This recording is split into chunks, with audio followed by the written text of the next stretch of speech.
हाँ वीर नौजवान।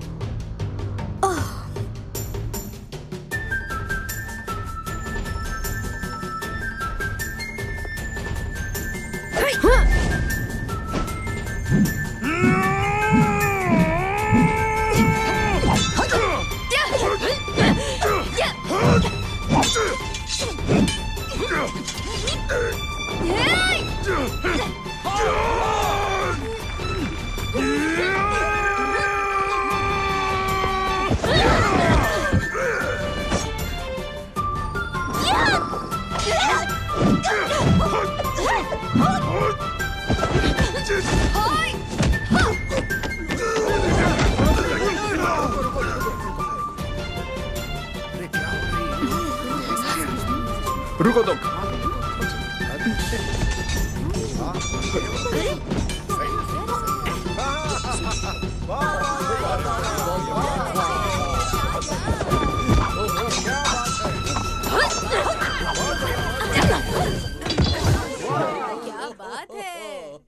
तुम में से बदबू आ रही है। तुम किसी काम के नहीं हो। मैं कोशिश करता हूँ।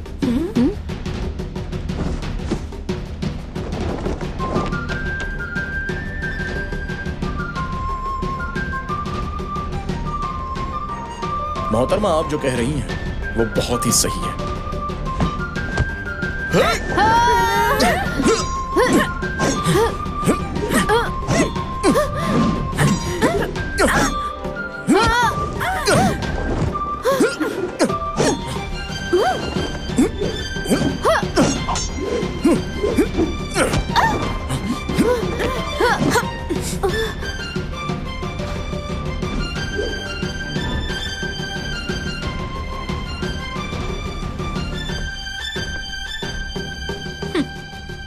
क्या मैं आपसे पूछ सकता हूं?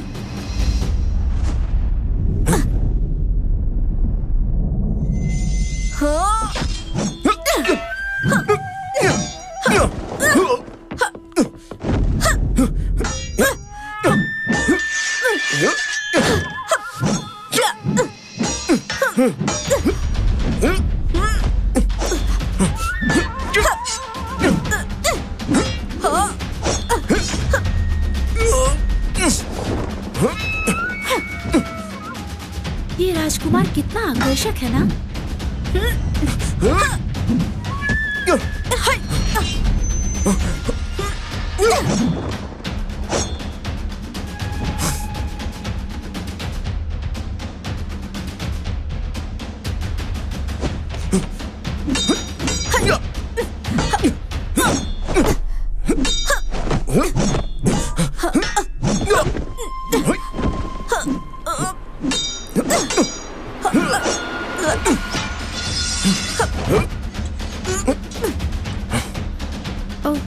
तुम्हें क्या लगता है ये हमारी राजकुमारी के लायक है?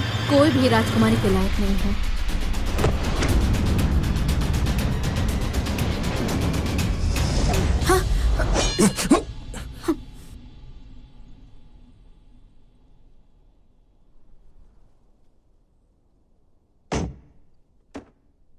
मैं हारी। जीतने हारने से आपको कोई मतलब नहीं। आपने पहले मुझे बचाया। ये तो हमारे गुणों की बात है। आप मुझसे भी ज्यादा प्रशिक्षित हैं। मैं हार स्वीकार करता हूं। तुम नहीं, मेरी बेटी हारी है। क्या बात है? वाह!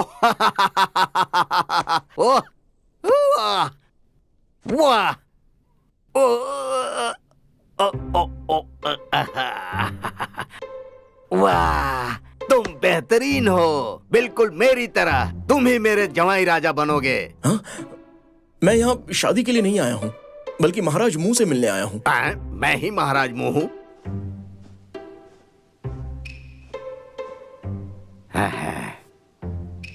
क्या बात है मेरे जमाई राजा? महाराज मुंह, मेरा नाम है यांगजुंग बाओ और मैं सोंग राजवंश से आया हूँ। हमारी सेना को काफी नुकसान हुआ है। मैं यहाँ पर आया हूँ राजा मुंह से वो लकड़ी का बना ड्रैगन लेने। नहीं मिलेगा। पिताजी, शाही दरबार में मुझे गलत ठहराया गया। मेरे परिवार को निर्वासित कर दिया गया। तुम्हारी माँ की असमय ही मृत्यु हो गई।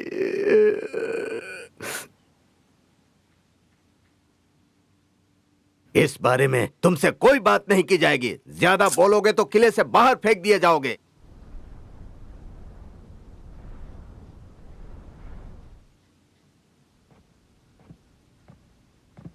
महारानी जी और तीसरी राजकुमारी,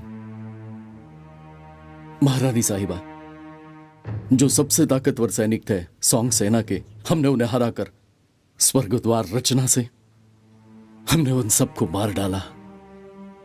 पर अफसोस की बात यह है कि उनमें से अभी भी काफी कुछ बचे हैं। अगर हम जीतते हैं तो सोंग सेना इससे कभी भी बच नहीं पाएगी। तो हम बहुत आराम से उनके क्षेत्र में घुस जाएंगे महारानी जी।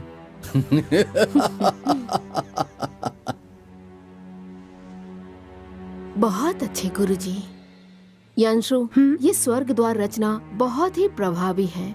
माँ, जहाँ तक कि मैं जानती हूँ, जो स्वर्ग द्वार रचना है खुद एक बहुत बड़ी भूल भुलैया है। मुझे लगता है कि उसमें एक मृत्यु रचना भी लगा सकते हैं। जहाँ तक मेरा अनुमान सही है, धून में मति भ्रम करने का जहर है। बाकी तो मुझे कुछ पता नहीं। राजकुमारी यल यानशो काफी समझदार है। वैसे सही कह रही हैं। स्वर्ग द्वार की रचना बहुत सारी है और उनकी धुंध में एक किस्म का जहर है जिसे धतूरा कहते हैं। वो धतूरा लोगों को भ्रम में डालता है। लोग एक दूसरे को मारने लगते हैं। उसके बाहर एक किस्म का जाल है जिसमें अगर एक बार कोई प्रवेश कर जाए तो वो अदृश्य हो जाएगा। ये 8 परछाइयों के द्वार एक किस्म की जादुई मृत्यु रचना बना देते हैं और सेना बिना लड़े ही जीत जाती है। ये तो एकदम अद्भुत है और इसका इनाम आपको स्वयं भेज दिया जाएगा। आशा करती हूँ आप अभी भी हमारी सेना के लिए काम करेंगे। मैं सौभाग्यशाली हूँ महारानी। आप जा सकते हैं। जी। यांशु, तुम्हें क्या लगता है? जहाँ तक मुझे लगता है, जो स्वर्ग द्वार रचना है वो काफी अद्भुत है, लेकिन वो अभेद्य नहीं है। जब तक धतूरे के जहर पे काबू पाया जा सकता है, रचना भेदी जा सकती है। इस दुनिया में काफी सारी चीजें हैं जो उसे भेद सकती है। मैं भी उसी के लिए चिंतित हूँ। मैंने काफी समय तक दक्षिण राजवंशियों की संस्कृतियों के बारे में पढ़ा है और मेरी यात्रा में बहुत सारी ज्ञानी औरतें मिली हैं जो काफी कुछ धतूरे के जहर के बारे में जानती हैं। उस औरत की अलग ही पहचान है। ओह, वो और यांग का परिवार सदियों से दुश्मन है।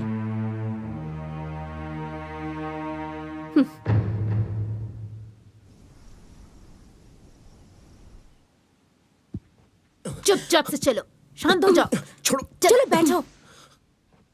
राजकुमारी साहिबा, आपके होने वाले पति बहुत ही आकर्षक होने है। वाले पति? अभी राजकुमारी की शादी नहीं हुई है। वो बाहर से आए हुए राजकुमार हैं। ठीक है ठीक है, आप सब जाइए।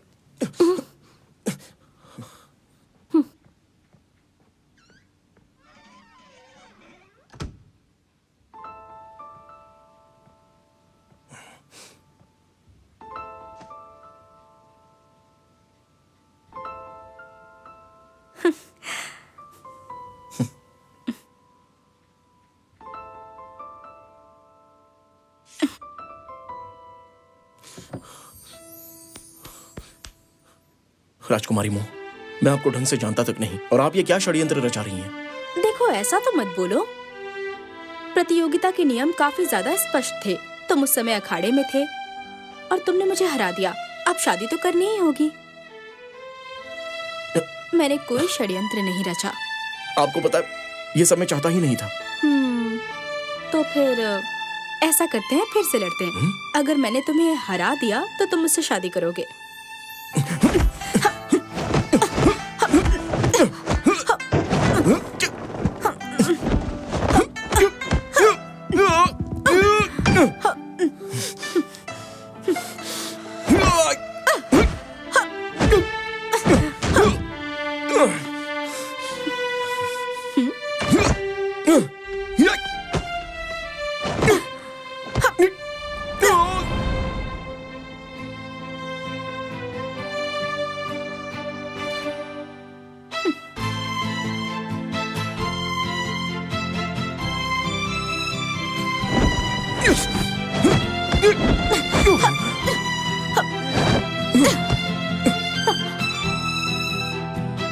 जीतने का फिर से मौका दिया मैंने।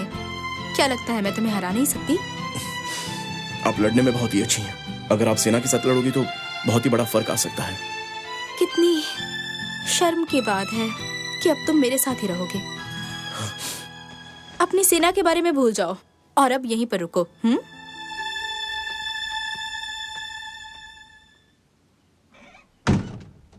इसका ख्याल रखना। जी।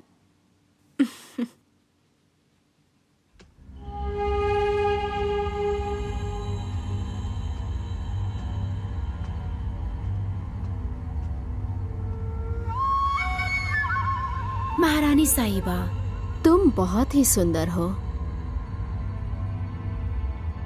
तुम्हारा नाम क्या है? चियो यूजिन। यांशो कह रही थी कि तुम यांग परिवार की दुश्मन हो, पर क्यों? मैं नहीं बता सकती माँ। यूजिन का बीता हुआ कल काफी दुख में गुजरा है। तुम काफी अलग हो और मुझे पसंद आई। जब काम खत्म हो जाएगा तुम्हें क्या चाहिए इनाम में? यांग यांगजो की मौत।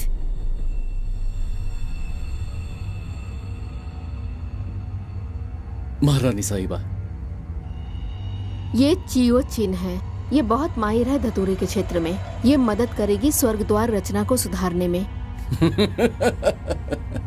मैं खुद बहुत अच्छी तरह से समझता हूँ धतूरे को सालों से, और ये तो भूलने की बात ही नहीं। स्वर्ग द्वार की रचना का कोई भेद नहीं है। गुरुजी शायद खुद पे ज्यादा ही विश्वास करते हैं। लड़ाई के मैदान में कभी भी कुछ भी हो सकता है। क्या आप संभाल लेंगे जब चीजें खराब हो जाएगी? राजकुमारी सही कह रही हैं, पर मुझे पता नहीं कि ये हमारी मदद कैसे कर सकती हैं।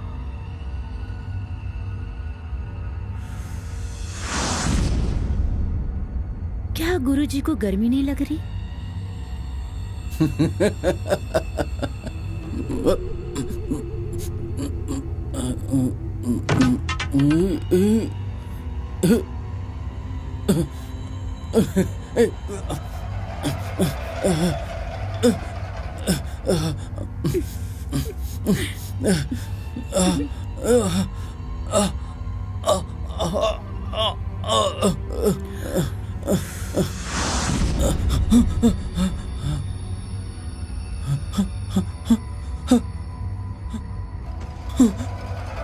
महारानी जी, मुझे क्षमा करें।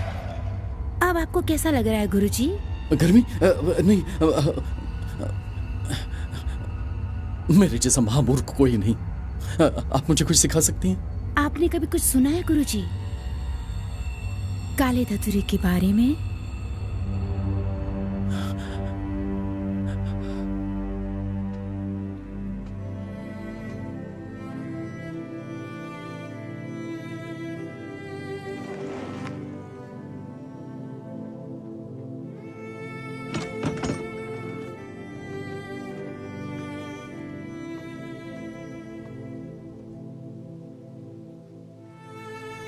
ये एक हथियार है जो मू परिवार छोड़ के गए थे। सबके सब मारे गए जब लाइयों ने आक्रमण किया था, और फिर अब सारे हथियार हमें मिल जाएंगे। मू परिवार के हथियारों का सम्मान, ये काफी अच्छी बात है।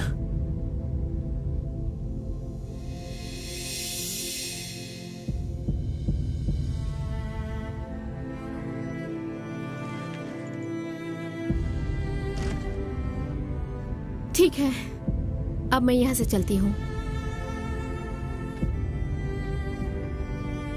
खिड़कियां ध्यान से बंद कर लेना। उस ओर एक पगडंडी है। जब मैं बच्ची थी तो राजकुमारी और मैं यहीं से छुप के निकलते थे। काफी समय से इसका इस्तेमाल नहीं हुआ। लगता नहीं कि अब सुरक्षित होगा।